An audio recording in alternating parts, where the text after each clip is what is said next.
On the Open Mic America stage, we have Bill Palmer. And Bill is coming from Murray, Kentucky. And one of his favorite local open mics is at Johnson Bar in Paducah, Kentucky. He's actually got two other places he really likes a lot. The Willamette Ale and Cider House and a few other. No, that's not mine, though. Wait.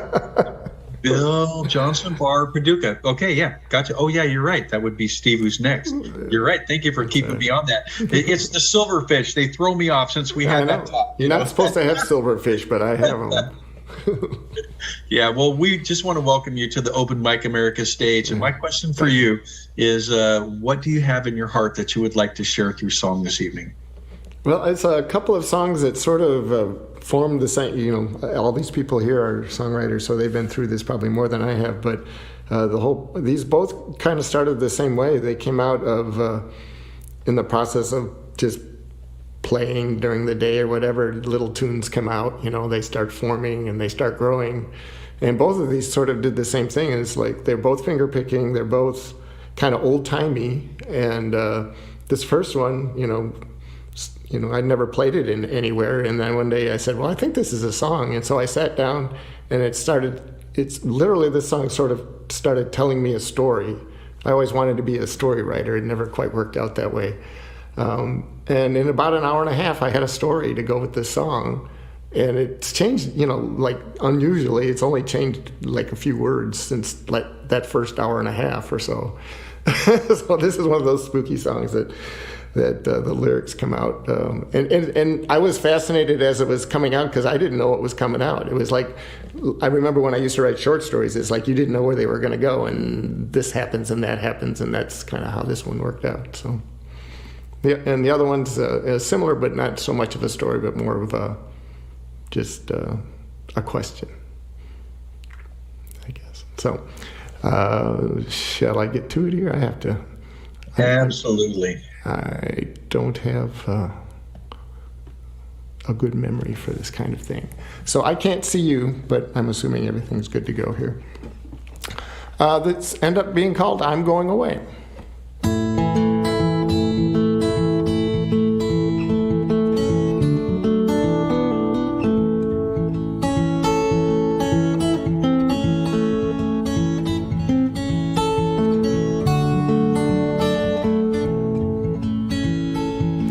I'm going away for a real long time. I wish that you could come along too. Well, I'm going away for a real long time. It's the only thing left for me to do. Well, I've been working that cotton, baby, most of my life. I know you expect to be my wife.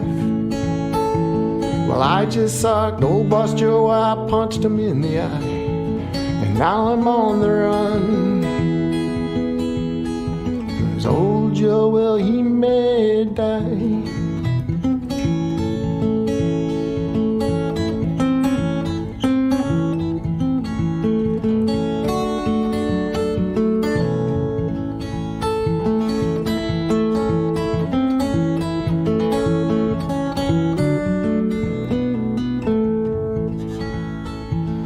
Going up to Kansas, baby, they're picking in the fall. Riding on that big freight train, asleep against the wall. The clicking of the tracks is swimming in my sleep. I see you in your potted dress, and I'm trying not to weep. Yes, I'm gonna wait for a real long time. I wish that you could come along too. Yes, I'm gonna wait for a real long time. Well, I may be going to prison, baby, if they catch me on the line. On a real good night, I'll just be sleeping in the pines, dreaming of your kisses, sweet as pecan pie. Yes, I'm gonna wait for a real long time. I wish that you could come along too. Yes, I'm gonna wait for a real long time. The only thing left for us to do is to dream and to know that I'm with you.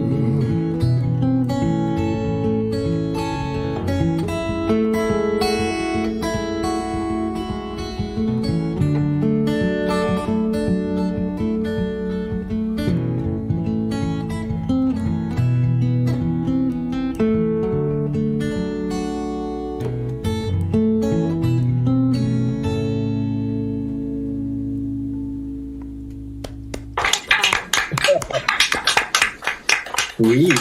Very sweet. So yeah, it was interesting to find out whether that was going to happen there. Let's see, I have this other one is called What to Do on a Sunday Afternoon. It started in a similar way. I was playing it on there's an open mic in the San Jose area that I play in, the Pand open mic. And I played it as an instrumental, and when I was playing it, I was saying, I think that there's words coming to this, but I don't know. And the instrumental sounded okay. And then Mike Simpson, who some of you may have noticed, he said, well, you ought to do, because it had a title, which at that time was What to Do on a Sunday Afternoon. Now it's called Life on the River. So...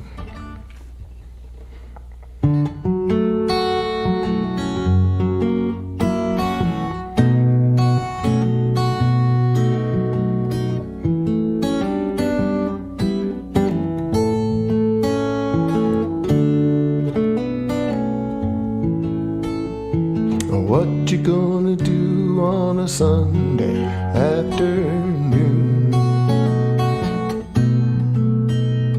Or what you gonna do when the skies are blue and you don't know what to do? Or what you gonna do on a Sunday afternoon? But sit by the river and look at the sky and watch all the water go by.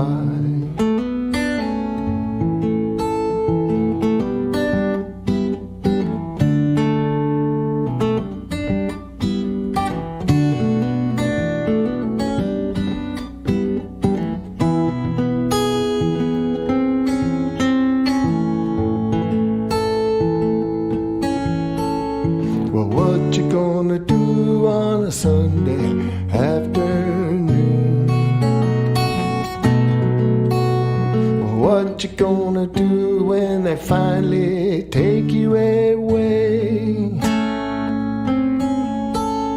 Well, what you gonna do on a Sunday afternoon? But close my eyes and look at that sky and watch all the water go by. 'Cause I don't worry about what I'm gonna see. When I find my way home, that's where I'm gonna be.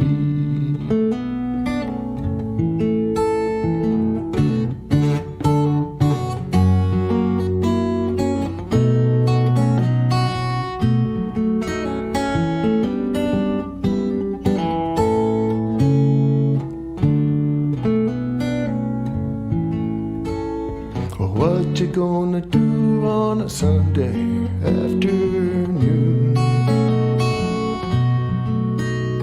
What you gonna do when the skies are gray and that rain might wash you away?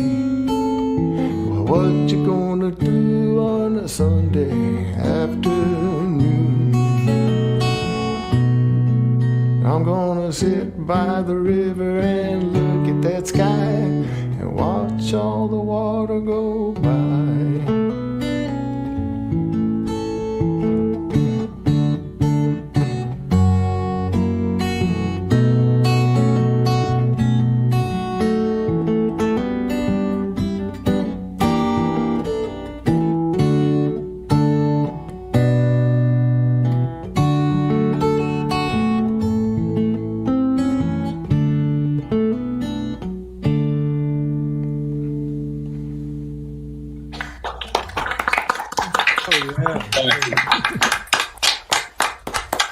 Yeah, well, we're glad that you decided to hang out at Open Mic America this Sunday afternoon. That's it. I'm glad you liked it. I can't see anybody because I can't. Oh, there's that little. I'm not used to that. There we go. All right. Yeah. Well, thank you. Hi there, Bill. Hi. Those are two really great songs for a Sunday afternoon. Rob and I were just imagining being on a raft or sipping a cool beverage. Exactly. And Evan kind of stole our bit too. We're going to say, what you want to do on a Sunday afternoon is tune into Open Mic America. Hey, today. So this is your first time on Open Mic America, correct? It is, yeah. Maiden voyage, yes. Awesome. So, hey, tell us a little bit about how long you've been playing, how long you've been writing music. Well, let's see. I kind of grew up in a house with a piano, so in about my early 20s, I took piano lessons as a small child. Okay, I'll put that, how that goes. So in my 20s, I kind of started learning improvisational piano by ear, and I never played guitar. And then around 2000, I took guitar lessons for a couple of years and then quit for 10 years. And one day we were, some friends of mine who I think are listening tonight, we were at their house, and some music friends of mine, Mila and Kelly, came over, and they literally stuffed the guitar in my hand because they knew I used to play. And they said, well, let's jam. And I go, I remember the C chord and the D chord, and that's all. And so, but ever since they stuck the guitar in my hand, I haven't been able to get it out. And so that was about 5 years ago. And so I started playing guitar again, and I wanted to learn how to flat pick, which I didn't do any of that today. But so I got better at flat picking, and then I didn't know that I could sing, and then so I started singing, and then all of a sudden I could walk and chew gum at the same time. So that started working out better. So, but short history. Writing your own songs. You said that you wanted to be a writer. Yeah, a crazy thought. I guess I did have the thought one time I'd like to, play guitar and sing songs, but I never considered that was actually something that I would ever do. But I did like to write short stories, and I could turn a phrase. I guess I like to write poetry. So when I did start writing songs, kind of hidden in there was that little bit of a tool set that I'd used when I was, in my 20s, writing poetry and stuff like that. So I was an engineer for about 30 years in between, where I turned all that stuff off and didn't do any of that. Seems to be a lot of engineers get into music. Oh yeah. Yeah. Well, not a lot, but probably 20-30% of the engineers I knew probably were musicians. Some of them really, really good ones, scary good. One guy I knew was just amazing. Yeah. And then where do you find your inspiration? That's a hard. When you find that out, let me know. I don't know. It's just a lot of times traveling, going places I seem to write a lot of songs if I go somewhere. It's not unusual to come away with at least a song or a seed for a song or something like that.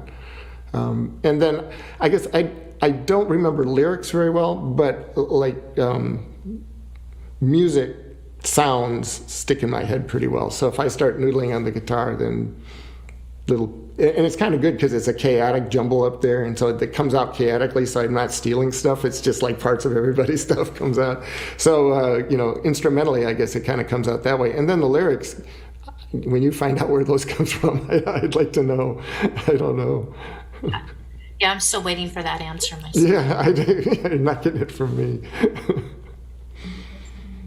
No, I'm just sure glad you decided that was something to do, because you definitely have a unique voice, and I love your melodies and your songs, and hopefully, if you ever find yourself out west, hopefully we can hear you in person. Well, I appreciate that. I really appreciate the opportunity to, you kind of already alluded to it. It's the ability to have somebody else hear what you're doing. So much of it, it's so easy to make music now. Not that it's easy to make music, but it's easy to produce and record music now. But getting that, we all kind of know this, it's getting that heard by somebody is difficult. So I super appreciate, everybody playing in front of other musicians like this. What could be more frightening? What could be more fun? Right? What could be more inspiring than that? I mean, just listening to the people that have played before me right now, and it's just been tremendous. So I just, thank you very much. Definitely. Well, Bill, thank you so much. Yeah. We love your songs. And now Evan's going to introduce the next performer. Thank you. Absolutely. So our next performer is Steve Johnson. And Steve Johnson is